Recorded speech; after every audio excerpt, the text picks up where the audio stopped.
शीतुआ शीतुआ पागर मजा को डबल करने आज आम कौन साधा पूरी बनैबानी। आज आम शीत दिन में मिलूवा ताजा ताजा मटर छुईर खास्ता फुला फुला पूरी बनैबा। आउ सुआदिया पूरी सहित खावाई आम बनैबा एकदम जलखिया दुकान परी बेसन आलू तरकारी, ताहा पुणी बिना प्याज रसुण रे। ए पूरी सहित ए बेसन आलू तरकारी कॉम्बिनेशन एकदम जबरदस्त रहिबो। छुआरू बड़ समस्ते पसंद करेंगे। ताहले वीडियो को संपूर्ण देखंतु। वीडियो भल लगे लाइक करेंगे, शेयर करेंगे और जदि आपण माने चैनल रे नुआ ताले प्लीज सब्सक्राइब करेंगे। फेसबुक पेज रे देखुथिले फॉलो तो निश्चय करेंगे। नमस्कार, लता ओडिया किचन रे आपण समस्तंकु अनेक अनेक स्वागत। प्रथम आमे बेसन आलू तरकारी बनैबा। सेति पई फ्लेम ऑन करके कढ़ई बसेची। कढ़ई गरम होला परे 2 रु 3 बड़ चमच दबा तेल।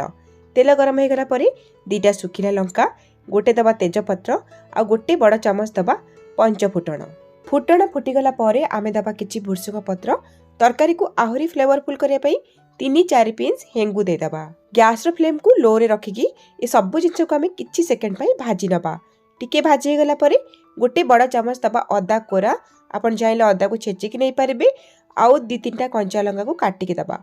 आकु मध्ये आमे किछि सेकंड पई लो फ्लेम रे भाजी नबा। अदा को पोड़ीबेनी बिल्कुल भी। अदा टिके भाजी गला परे गैस रो फ्लेम को से स्लो रे रखिबा। आउ ऐड करिबा किछि गुंड मसला।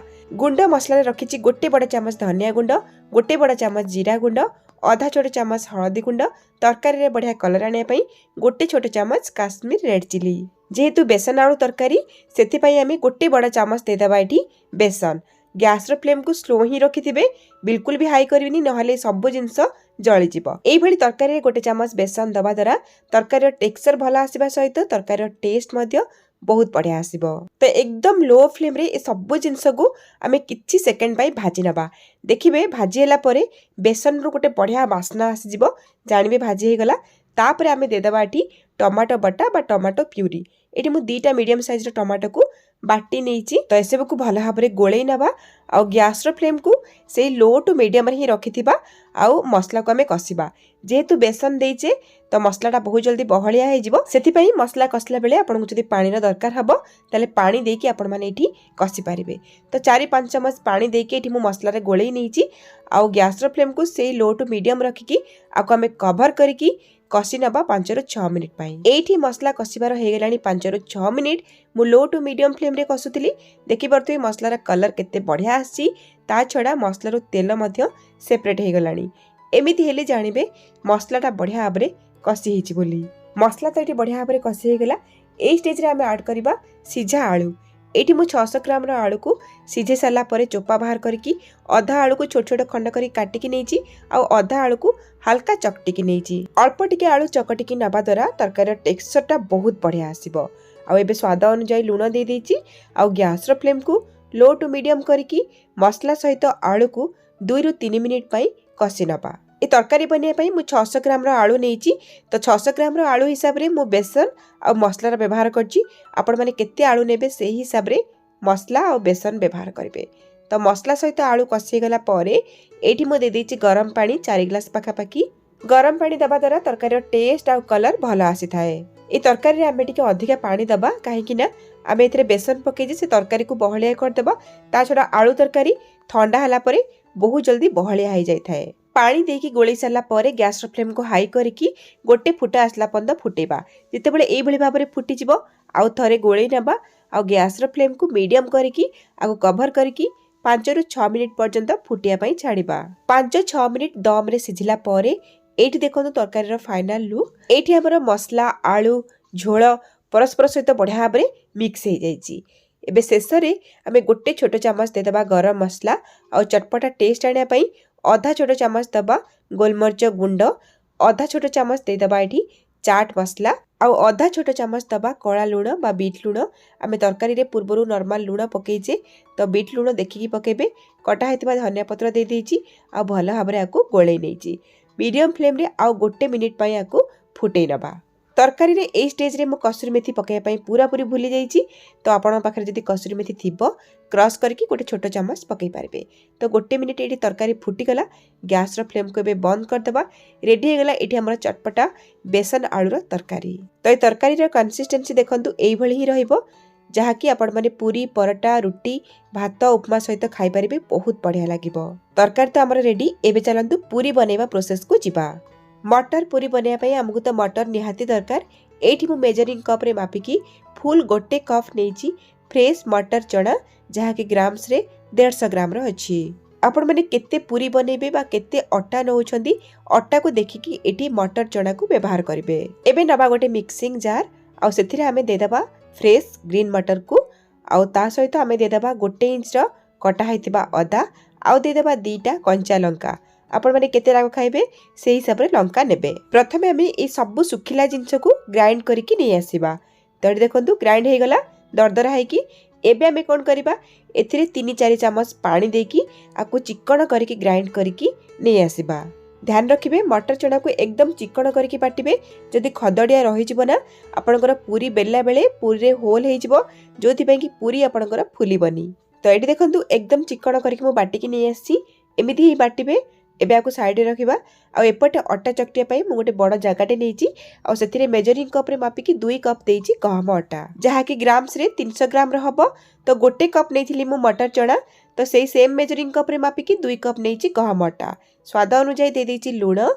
पूरी हमर क्रिस्पी लागिया पई बा बहुत समय पूरी क्रिस्पी रहिया पई आमे देबा 4 चम्मच बा 50 ग्राम रो सरू दाना वाला सुजी।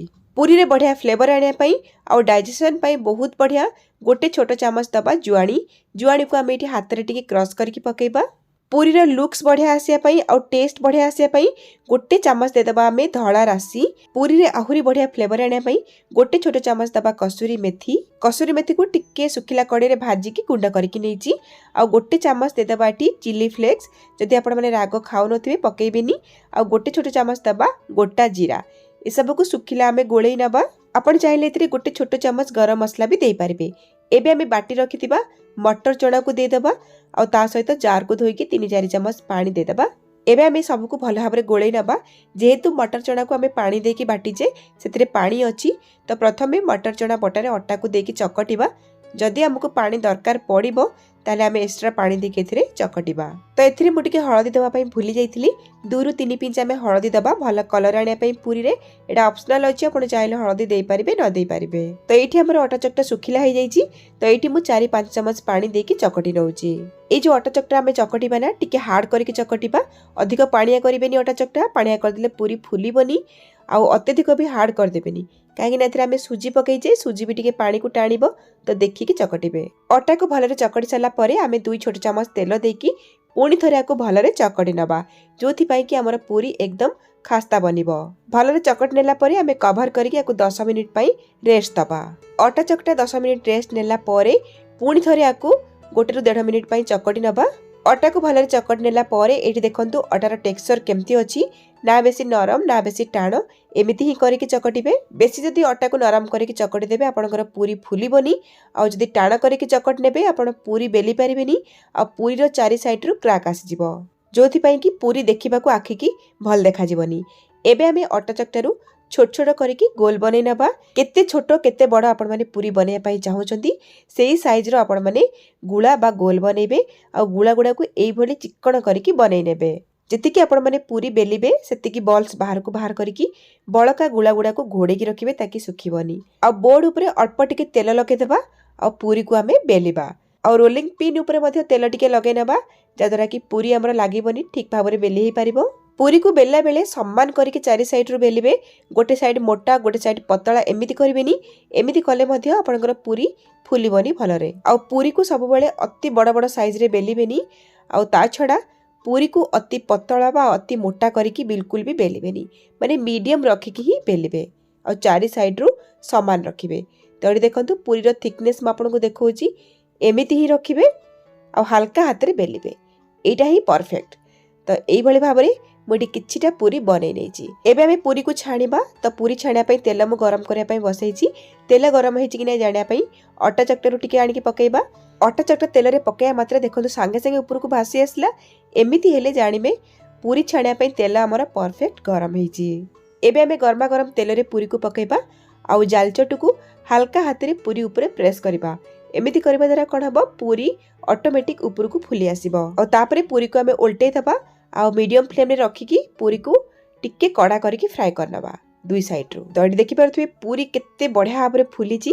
जदि तेल परफेक्ट गरम थिबो ना आपनकर पूरी बढ़िया भाव में फुलिबो। जदि तेल भल भाव में गरम न होइथिबो आपण माने पूरी पकेई देबे आपनकर पूरी बिल्कुल भी भलरे फुलिबनी। वीडियो रे दियाइथिबा सब छोट छोट टिप्स को आपण माने ध्यान रखंतु। देखिबे आपनकर पूरी मध्य परफेक्ट बनिबो। तले आपण माने मध्य ई शीत दिन रे मटर पूरी को गोटे थर बनै खांतु। देखिबे घरे समस्ते पसंद करिवे। आ केमिति लागिला आपनक अनुभूति मो सहित शेयर करंतु। ताहले आज पाई रहूची पुणी आसीबी आ गोटे नुआ रेसिपी नेकी। से पर्यंत रहिली नमस्कार बाय जय जगन्नाथ।